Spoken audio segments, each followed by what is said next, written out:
country than keeping the country from default? And also, how do you defend your plan on Medicare to turn it into a voucher system, not 10 years from now, as Paul Ryan suggests, but right away for seniors who are already in the program? Well, what I would say is that we are at a critical time in our country with debt, and we have a program that is going to explode the debt even further. And even more important than debt, what Obamacare does is shift this fundamental belief of our founders, that our country was created to make sure that people are free. That's what exactly America is about. It's about keeping people free and giving them the ability to provide for themselves. What Obamacare does for the first time, it creates a broad-based entitlement for every working American, not people on the margins of life, but it takes control of people's lives at a very, very important part, which is their health. And to me, it's a game changer, and it has to be stopped. It's the most important issue that faces this country right now. And we have to, as conservatives and Republicans, we have to stand up and say, no, we are not going to let this bill be implemented. We are not going to let government take control of our lives, be in a position where we are addicted to a drug of government for every working man and woman in this country. It must be stopped, and we should do it now. Congressman Paul, you routinely vote against raising the debt limit. Would you let the country go into default, which all the experts agree will only make continued borrowing even more expensive for the U.S. government? And you want to cut government spending, you say, by 50%, eliminating everything from the Federal Reserve to the Department of Homeland Security. Yeah, under your plan, what would you leave for the federal government to do? Yeah, I'd sort of like to follow the Constitution, and then we wouldn't have these kind of problems. No, you have a government that provides national defense, but you don't have militarism and you police the world. Maybe we could take care of some people back here at home if we weren't spending $1.5 trillion a year on our militarism. That money needs to be spent back at home, and we would have more defense, not less defense. So I don't see why we should raise the national debt. You say, well, default. Probably not. They have money coming in. They can patch it over and pay it, but that's the only way they're going to get a message. But it's nothing new. Our country has defaulted 3 different times. They promised at one time during the Civil War to pay in gold. They refused to. In the 30s, they promised to pay in gold. They refused to. And then in 1971, they promised to pay foreigners in gold. We defaulted, and we stuck it to them. So once again, we're going to default. We're defaulting every single day. That's what your prices are doing. Prices go up. They're defaulting on your money. So we need to look at the Federal Reserve System. Mr. Cain, we asked our viewers to send in questions, and a number of them wanted us to ask about this subject. You say abolish the IRS and impose a fair tax, which is essentially a national sales tax of 23%. But the experts say to generate enough revenue, Americans would have to start paying taxes on new home sales. They'd have to start paying taxes on rentals. They'd have to start paying taxes on health care. And according to the experts, the practical effect of a fair tax would be a tax cut for the wealthy and a tax increase for the middle class. Well, Chris, with all due respect, your experts are dead wrong, because I have studied the fair tax for a long time. First of all, the law has already been written. It is 23%. Let's not leave out the most important part. It replaces all federal income tax that's being taken out of people's checks. It replaces the payroll tax that's being taken out of people's checks. That's the part that people often forget to miss. Now, depending upon how you define a windfall for the rich, it's also a bonanza for the not so rich because of the prebate. Every family deserves to get a prebate to offset taxes that would be paid on essential goods and services. That levels the playing field, in my opinion, and especially gives the not-so-rich an advantage that they don't have today under our current system. So yes, I strongly support totally replacing the current code with the fair tax. Governor Pawlenty, this is like 9 questions for all these guys and none for me. So well, the fair tax, the fair Governor Johnson thing here. Just okay. All right. It's okay. I got a question for you right here, sir. Oh, good. Okay. Good. Governor Pawlenty, you like to say that in Minnesota that you balance the budget without raising taxes, but the National Conference of State Legislatures said that you used a lot of one-time fixes, such as taking $2 billion from the Obama stimulus plan and borrowing billions from local school districts. The bottom line is that you left your state after your term as governor with a projected deficit of $6 billion, sir. Chris, I was governor for the state of Minnesota for 8 years, over 4 two-year budget cycles. Every budget during my time as governor was balanced, and the last one of those two-year budgets ends this coming summer on June 30th, and it's going to end up in the black. Now, when they talk about this projected deficit coming up in the next 2 years after that, it assumes a 25% or so increase in state spending. That's outrageous. If they live within their means, there would be no deficit at all. And by the way, the Democrats in Minnesota wanted more spending.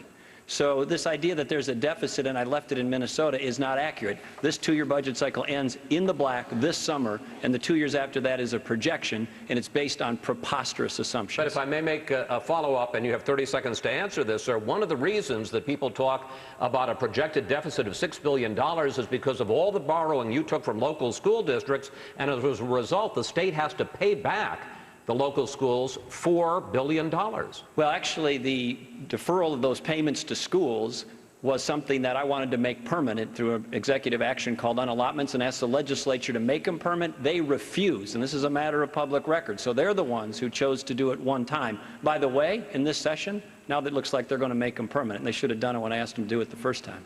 Governor Johnson, I'm glad to get to you, sir. Great, thanks. There you go. You say that Medicare and Medicaid should be cut almost in half, turned into block grants, and that the state should, in effect, run health care.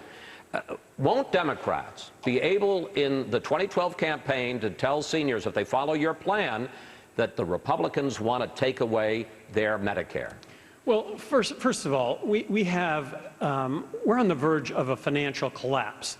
And I say that from the standpoint that we owe $14 trillion, and there's no way we repay that, given the fact that we have $1.65 trillion in deficit spending this year, last year, the year before, and years to come. So we need to balance the federal budget.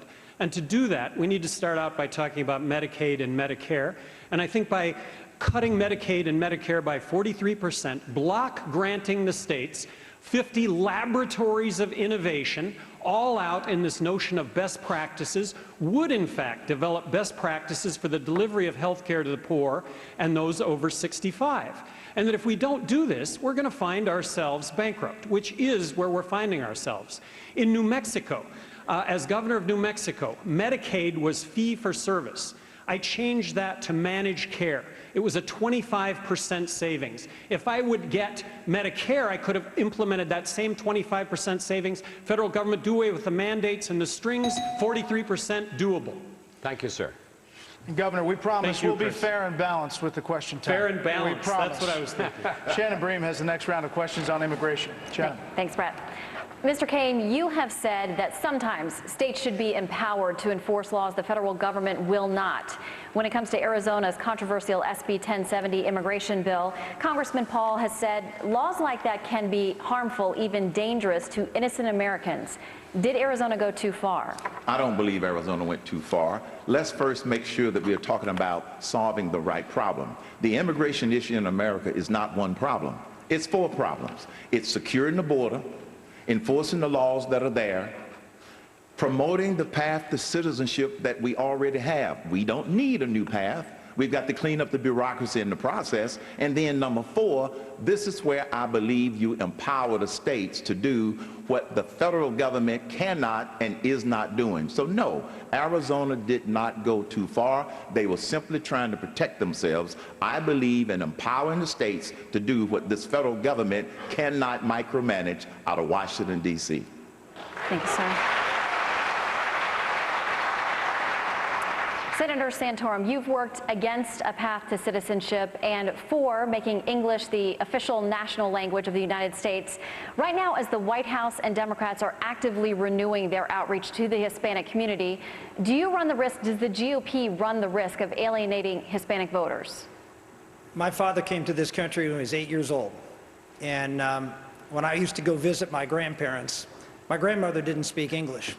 And I always used to ask my dad, "Dad, why don't you teach me Italian?"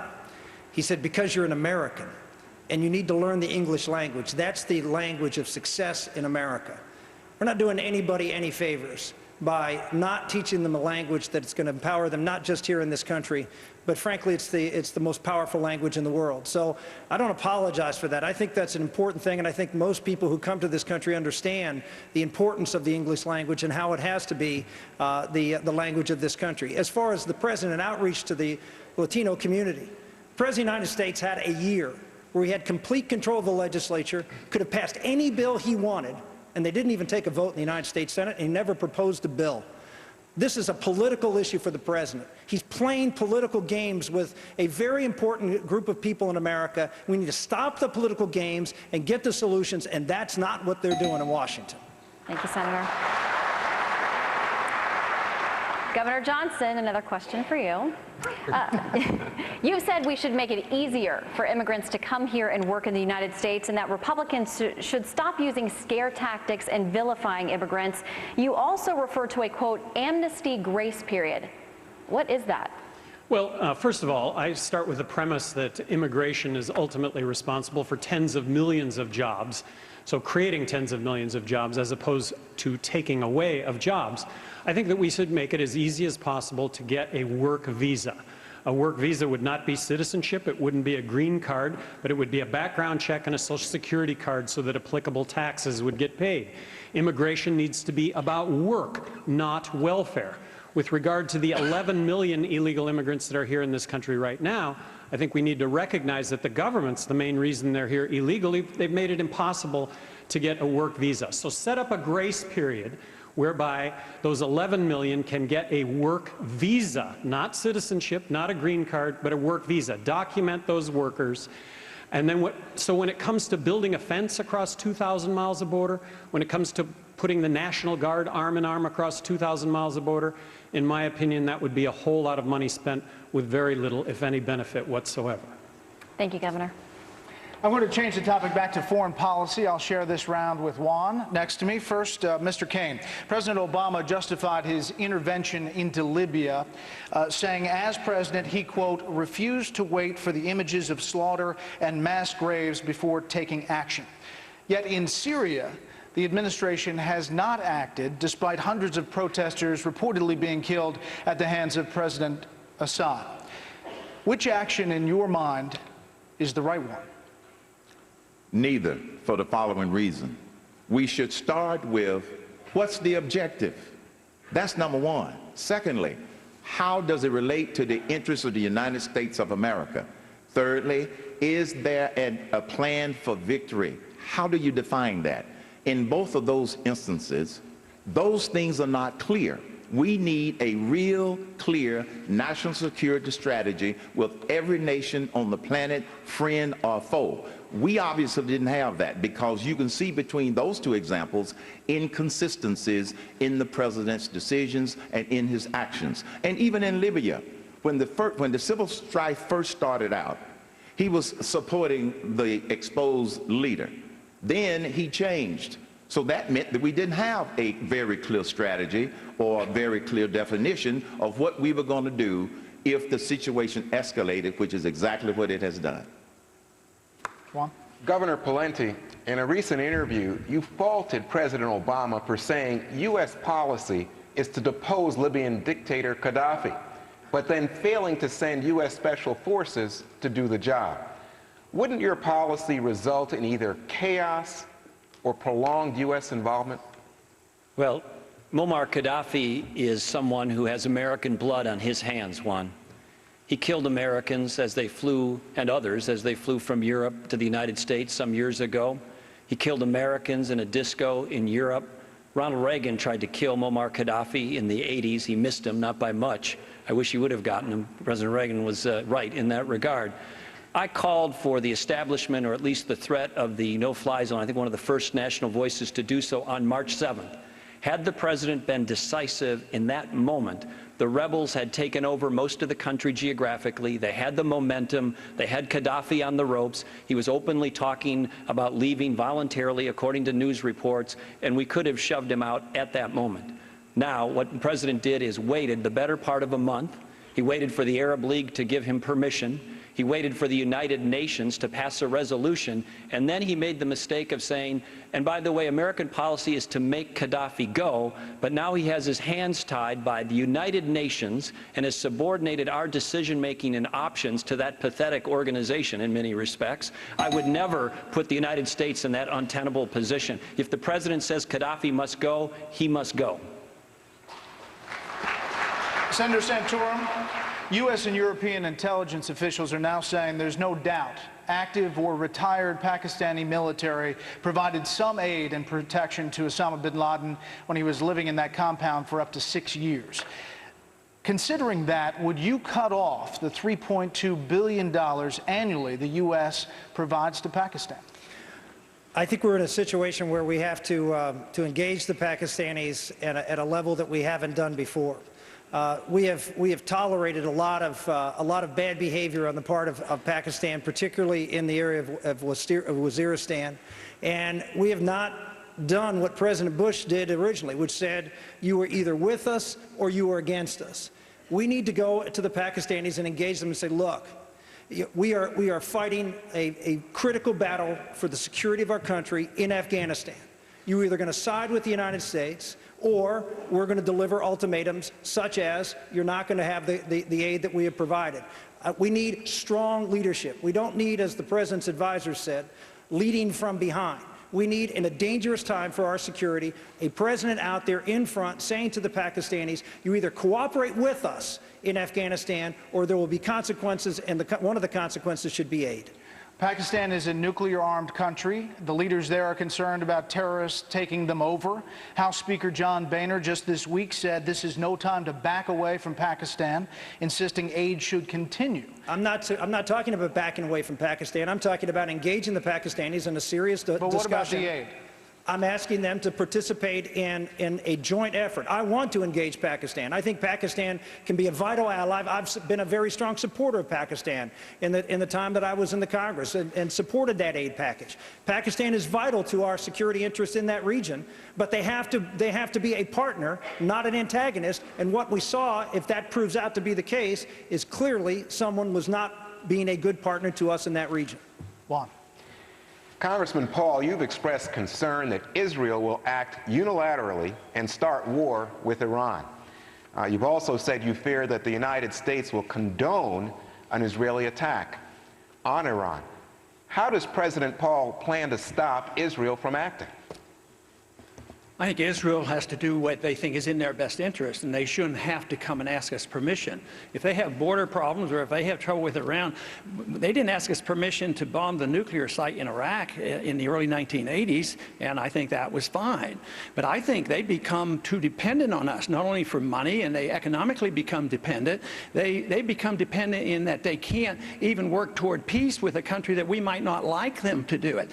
But I don't want any of this foreign aid, Pakistan or anybody else, because the principle is wrong and because it doesn't achieve anything. If we stop all the foreign aid, you say, oh, you're going to hurt Israel. But you know, the Arab and the Muslim nations get twice as much money. Israel, and there are people in Israel. It's not like 100% of the people in Israel or every Jew in this country believes that we should have the foreign policy that we have. So I think Israel should be in charge of their sovereignty, and we should never intrude on what they do. And if they want to attack Iran, we shouldn't tell them what to do or what not to do. Governor Johnson, prospective Republican candidate Donald Trump has proposed putting a 25% tax on Chinese imports if China does not stop manipulating its currency. Do you agree with that? What would you do? You know, I'm a free market guy. I think you either believe in free markets or you don't. You either believe that lower cost of goods and services benefits all of us or you don't. So in that context, no, I don't favor tariffs against China. I don't favor tariffs of any kind whatsoever. In any instance? No. That was simple. Okay. Governor, thank you very much. When we come back, the debate over unions playing out in Wisconsin and, of course, right here in South Carolina. Too many politicians have failed to tell the truth about our financial crisis. They left Wisconsinites in the dark about the extent of our fiscal problems. The facts are clear. Wisconsin is broke, and it's time to start paying our bills today. The first Republican debate continues right after this.